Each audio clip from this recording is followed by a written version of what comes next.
الإسلام ديني ومحمدا رسول الله.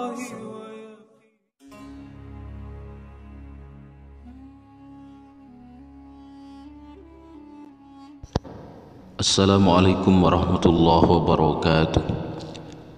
Bismillah, alhamdulillah, wassalatu wassalamu ala rasulillah Sayyidina wa maulana Muhammad ibn Abdillah wa ala alihi wa sahbihi wa mawalah, amma ba'du.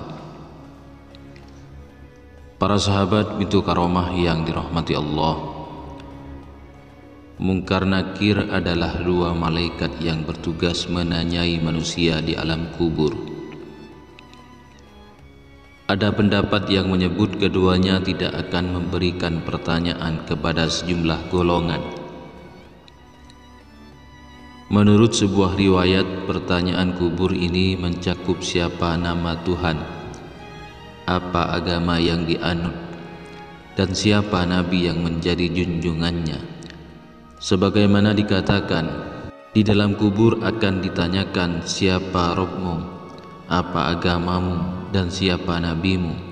Hadis riwayat At-Tirmidzi, dan ia mengatakannya hasan sahih. Imam Bukhari dan Muslim juga meriwayatkan hal serupa dengan redaksi yang berbeda. Tidak banyak ulama yang membahas mengenai golongan yang terbebas dari pertanyaan mungkar dan nakir. Salah satu ulama yang membahasnya adalah Ibnu Taimiyah, seorang ulama tafsir dan ahli fikih mazhab Hambali yang hidup pada masa dinasti Abbasiyah. Ibnu Taimiyah dikenal sebagai ulama yang pemikirannya cukup kontroversial. Dalam salah satu bukunya yang telah diterjemahkan dengan judul Hidup Sesudah Mati, ia menyebutkan 5 golongan yang terbebas dari pertanyaan malaikat mungkar dan nakir. Berikut diantaranya. Yang pertama, para nabi.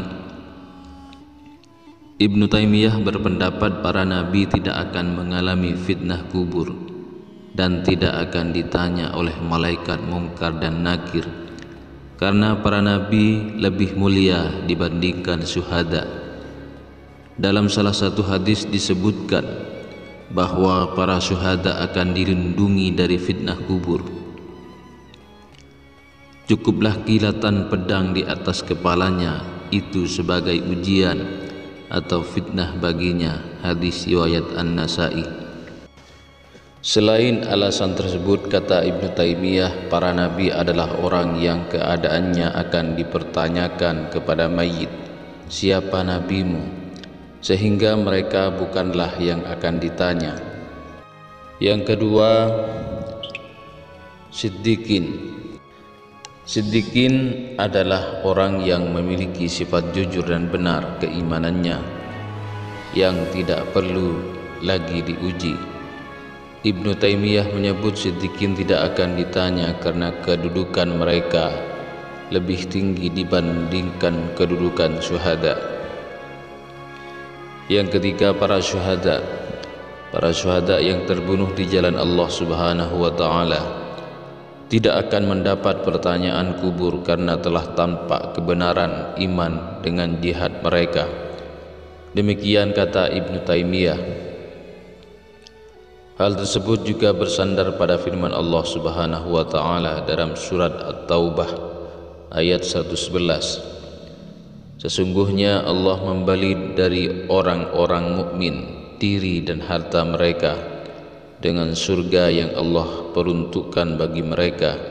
Mereka berperang di jalan Allah sehingga mereka membunuh atau terbunuh. Demikian ini adalah janji yang benar dari Allah di dalam Taurat, Injil dan Al-Quran. Siapakah yang lebih menepati janjinya daripada Allah? Maka bergembiralah dengan jual beli yang telah kamu lakukan itu. Demikian itulah kemenangan yang agung. Juga dengan sabda Rasulullah SAW, cukuplah kilatan pedang di atas kepalanya itu sebagai ujian atau fitnah baginya. Hadis riwayat An-Nasa'i. Yang keempat, orang yang ribat. Menurut Ibnu Taimiyah, orang-orang yang ribat tidak akan difitnah atau diuji dalam kuburnya. Ribat adalah orang yang berjuang di jalan Allah Subhanahu wa taala. Dalam Sahih Muslim disebutkan bahwa Rasulullah sallallahu alaihi wasallam bersabda, "Berjaga-jaga di jalan Allah sehari dan semalam lebih baik daripada puasa sebulan dan salat sebulan." Bila ia meninggal, amalnya yang biasa ia lakukan ketika masih hidup terus dianggap berlangsung dan diberikan rezekinya serta aman dari fitnah pertanyaan kubur. Hadis riwayat Muslim dari Salman radhiyallahu anhu. Yang kelima, anak kecil dan orang gila. Ada perbedaan pendapat di kalangan ulama terkait anak kecil dan orang gila. Apakah mereka terbebas dari pertanyaan kubur? Sebagian berpendapat mereka akan diuji karena termasuk dalam keumuman dalil, dan apabila telah hilang taklif atau beban syariat, maka keadaan setelah kematiannya itu berbeda dengan keadaan hidup di dunia.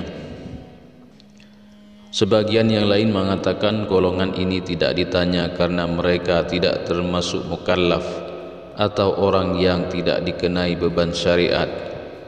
Ini merupakan pendapat yang diyakini Ibnu Taimiyah. Ia berpendapat bahwa orang yang tidak berakal seperti orang gila dan anak kecil tidak akan mendapatkan pertanyaan kubur.